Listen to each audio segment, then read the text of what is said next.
प्रदेश के ऋषिकेश बद्रीनाथ राष्ट्रीय राजमार्ग पर रुद्रप्रयाग के समीप रैनतोली में एक वाहन दुर्घटनाग्रस्त होकर 250 मीटर गहरी खाई में अलकनंदा नदी में जा गिरा।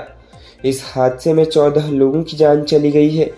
10 की घटनास्थल में ही दम तोड़ दिया था। इसके अलावा 2 की मौत जिला चिकित्सालय रुद्रप्रयाग और 2 की मौत एम्स ऋषिकेश में हुई है। हादसे में घायल 13 लोगों में 7 का जिला चिकित्सालय में इलाज चल रहा है, जबकि 5 लोग एम्स में भर्ती है। हादसे का कारण वाहन चालक को झपकी आना बताया जा रहा है। साथ ही वाहन में सवार 23 लोगों में अधिकांश नींद में थे। शुक्रवार देर रात्रि को नई दिल्ली से अलग अलग जगह के 23 युवाओं का दल टेम्पो ट्रेवलर में चोपता तुंगनाथ चंद्रशिला ट्रैकिंग के लिए रवाना हुआ था। शनिवार को ऋषिकेश बद्रीनाथ राष्ट्रीय राजमार्ग पर पूर्वाह्न लगभग 11:30 बजे वाहन रुद्रप्रयाग के समीप रैतोली में अनियंत्रित होकर सड़क किनारे बने आरसी पैरापिट तोड़कर सीधे गहरी खाई में अलकनंदा नदी किनारे जा गिरा। हादसे की सूचना पर प्रशासन, पुलिस, जिला आपदा प्रबंधन, एसडीआरएफ की टीमें मौके पर पहुंची और रेस्क्यू में जुट गई। मौके पर 10 लोग मृत मिले। अन्य 16 घायलों को लगभग 2 घंटे में गहरी खाई से सड़क में लाकर जिला चिकित्सालय पहुंचाया गया। घायलों में 7 को गंभीर हालत के चलते केदारनाथ यात्रा में संचालित हेलीकॉप्टर से एम्स ऋषिकेश रेफर किया गया, जहां 2 की जान चली गई। इधर जिला चिकित्सालय में भर्ती घायलों में भी 2 की जान चली गई। हादसे पर डीएम, एसपी और मुख्यमंत्री ने गहरा दुख प्रकट किया है।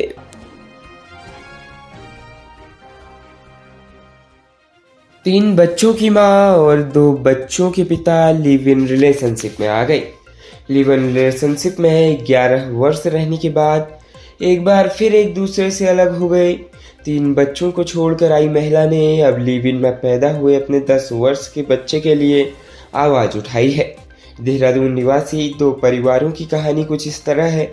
एक परिवार में पति पत्नी और 2 बच्चे थे, वहीं दूसरे परिवार में पति पत्नी के 3 बच्चे थे। दोनों परिवारों की महिला और पुरुष एक दूसरे के करीब आ गए और फिर क्या था, अपने पुराने रिश्ते में तलाक दे दिया। पुरुष ने अपने 2 बच्चों को छोड़कर पत्नी से तलाक ले लिया और महिला ने अपने 3 बच्चों को छोड़कर अपने पति से तलाक ले लिया। इसके बाद यह महिला और पुरुष एक दूसरे के साथ लिव इन रिलेशनशिप में रहने लगे। लिव इन रिलेशनशिप में रहते 11 वर्ष हो गए।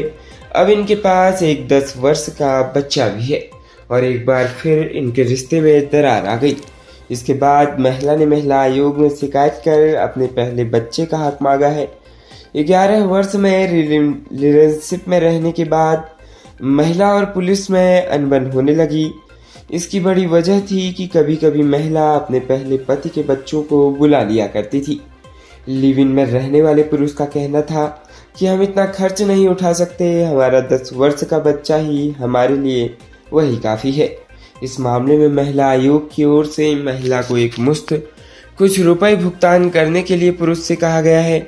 यूसीसी कानून में यह प्रावधान बनाया गया है कि यदि कोई महिला और पुरुष लिव इन रिलेशनशिप में रहते हैं तो इस रिलेशन के बारे में रजिस्ट्रार को सूचना देना अनिवार्य होगा। इसके अलावा अगर लिव इन रिलेशनशिप समाप्त हो रहा है तब भी यह रजिस्ट्रार के समक्ष रखना होगा।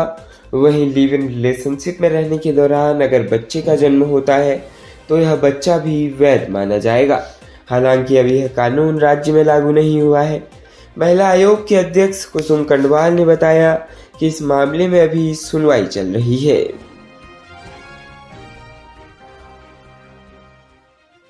राज्य उत्तराखंड के एम्स ऋषिकेश के ट्रामा सेंटर में शनिवार की शाम एक डॉक्टर और महिला नर्सिंग ऑफिसर के बीच विवाद हो गया। आरोप है कि रुद्रप्रयाग हादसे में घायलों को लाया गया था, जिनके लिए ऑपरेशन थिएटर को खाली कराया जा रहा था। इसी बीच दोनों पक्षों के बीच विवाद हुआ और नाराज डॉक्टर ने ड्यूटी पर तैनात महिला नर्सिंग ऑफिसर के थप्पड़ मार दिया। उसके बाद दोनों के बीच लंबा वॉक युद्ध हुआ। अब शब्दों का मौके पर पिटारा खुल गया। वहां मौजूद अन्य नर्सिंग अधिकारियों ने किसी तरह से मामला शांत कराया। घटना का किसी ने वीडियो बनाकर वायरल कर दिया। संस्थान को शर्मसार करने वाली इस घटना को लेकर नर्सिंग ऑफिसर्स के संगठन ने एम्स प्रशासन से कार्रवाई की मांग की है। ऐसा न होने पर आंदोलन की चेतावनी दी गई है। एम्स प्रशासन की ओर से फिलहाल संबंधित सीनियर रेजिडेंट्स को निलंबित कर दिया गया है। शनिवार की शाम रुद्रप्रयाग टेम्पो ट्रैवलर हादसे में घायल लोगों को एयरलिफ्ट कर एम्स ऋषिकेश लाया गया था। शाम के वक्त ही मुख्यमंत्री पुष्कर सिंह धामी को यहां पहुंचना था। ट्रामा सेंटर के ऑपरेशन थिएटर को खाली करने की तैयारी चल रही थी। ड्यूटी पर तैनात एक सीनियर रेजिडेंट्स का वहां मौजूद महिला नर्सिंग ऑफिसर से किसी मरीज को लेकर विवाद हो गया। विवाद इतना बड़ा कि उक्त डॉक्टर ने नर्सिंग ऑफिसर पर हाथ छोड़ दिया। बात बिगड़नी शुरू हुई। दोनों पक्षों में काफी कहासुनी के बाद नर्सिंग ऑफिसर संगठन के लोग नाराज हो गए। सभी लोग चिकित्सा अधीक्षक कार्यालय के बाहर धरना देकर बैठ गए। आरोपी चिकित्सक के खिलाफ कार्रवाई की मांग की गई। एम्स की जनसंपर्क अधिकारी संदीप कुमार ने बताया कि घटना से संबंधित वीडियो की जांच की गई है। प्रथम दृष्टया एम्स प्रशासन की ओर से आरोपी सीनियर रेजिडेंट्स को निलंबित कर दिया गया है। एम्स के भीतर बवाल जारी है।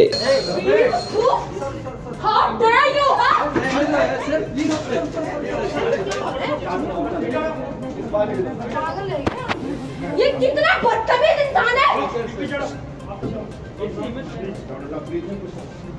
डॉक्टर राशिद, हम भी सारे पोस्ट ऑफ पेशेंट लेकर आते हैं। प्लीज पेशेंट को ले जाइए यहाँ से। आप क्यों नहीं समझ रहे? उधर मास कैजुअल्टी आई हुई है, आपको कुछ अक्ल है कि नहीं यार? मेरे को है, मैं इस वार्ड में काम कर रही हूँ, है मेरे को अक्ल। अरे यार ये मेरा पहला पेशेंट नहीं है। ये पर्सनली वो का इशू बना रही हो तुम। पेशेंट को यहाँ से ले जाओ प्लीज। मास कैजुअल्टी है, नहीं समझ में आ रहा क्या? बेवकूफ औरत, कुछ नहीं समझ में आ रहा। सिर्फ पर्सनली बात कर रही है। अरे चुप, कहाँ से तू निकल। बेवकूफ लड़की, तू है, जो तू बोल रहा है तू सब है। अरे यार सब है तू। हाउ इज टॉकिंग यार।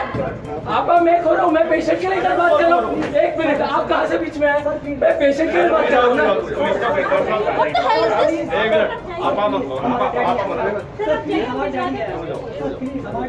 Did I refuse that I will not come to attend the patient? Patient क्यों है?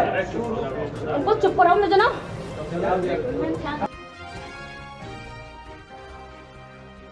दिल्ली स्थित जवाहरलाल नेहरू विश्वविद्यालय में पीएचडी के दौरान दून की युवती से विश्वविद्यालय के हॉस्टल में शारीरिक दुष्कर्म का मामला सामने आया है। आरोप है कि सहपाठी मुस्लिम छात्र ने 2 वर्ष पहले 2022 में अवसाद में चल रही छात्रा को झांसे में लेकर दुष्कर्म किया और इसके बाद लगातार उससे दुष्कर्म करता रहा। आरोपी ने छात्रा से मारपीट कर उसे धमकी भी दी। पीड़िता ने देहरादून पहुंचकर राज्य महिला आयोग में शिकायत दर्ज कराई। आयोग के अध्यक्ष कुसुम कंडवाल के निर्देश पर वसंत विहार थाना पुलिस ने 0 एफआईआर दर्ज कर ली है। एफआईआर को दिल्ली ट्रांसफर किया जा रहा है। दुष्कर्म का आरोपी युवक वर्तमान में आंध्र प्रदेश के बागेश्वरम के एक विश्वविद्यालय में प्रोफेसर बताया जा रहा है। देहरादून के वसंत विहार थाना क्षेत्र निवासी युवती की ओर से दर्ज एफआईआर में बताया गया है कि वर्ष 2022 में वह पीएचडी के लिए जेएनयू दिल्ली गई थी। वह विश्वविद्यालय के हॉस्टल में ही रहती थी। विश्वविद्यालय में उसकी मुलाकात पीएचडी कर रहे एक छात्र मोहम्मद तबरेज से हुई। पीएचडी के साथ दोनों दिल्ली में निजी क्षेत्र में नौकरी भी करने लगे। युवती ने बताया कि वह कुछ पारिवारिक व निजी कारणों से अवसाद में थी। ऐसे में तबरेज ने उसे झांसे में लेकर दोस्ती की और जीवन भर सहयोग करने की बात करी। आरोप है कि अक्टूबर 2022 में तबरेज उसे अपने हॉस्टल के कमरे में ले गया और दुष्कर्म किया। इसके बाद आरोपी लगातार उससे दुष्कर्म करता रहा। इसी बीच युवती को पता चला कि तबरेज ने एक अन्य हिंदू युवती को भी इसी तरह झांसे में लेकर संबंध बनाए हुए हैं। तब युवती ने तबरेज से बात की तो आरोपी ने उसे शादी का झांसा दिया। आरोप यह भी है कि कुछ दिन बाद तबरेज ने उससे दूरी बनानी शुरू कर दी, जिसके कारण वह और अधिक अवसाद में चली गई। जनवरी 2023 में तबरेज ने अपना हॉस्टल का कमरा छोड़ दिया और अपने दोस्त अहमद अंसारी के साथ दूसरे हॉस्टल में रहने लगा। इस दौरान परेशान होकर युवती ने स्वयं की जान लेने के प्रयास भी किए। शादी का दबाव बनाने पर तबरेज ने उससे गाली गलौज व मारपीट कर जान से मारने की धमकी दी। आरोपी की धमकियों से परेशान होकर पीड़ित युवती ने इस संबंध में उत्तराखंड राज्य महिला आयोग में शिकायत की, जिसके बाद अब आरोपी के विरुद्ध मुकदमा दर्ज कर लिया गया है। खबरों में बने रहने के लिए धन्यवाद। खबरों से प्रकाशित रहने के लिए कुमाऊनी कुटुंब को सब्सक्राइब करना न भूलें तथा खबरों को शेयर कर सहयोग प्रदान अवश्य करें।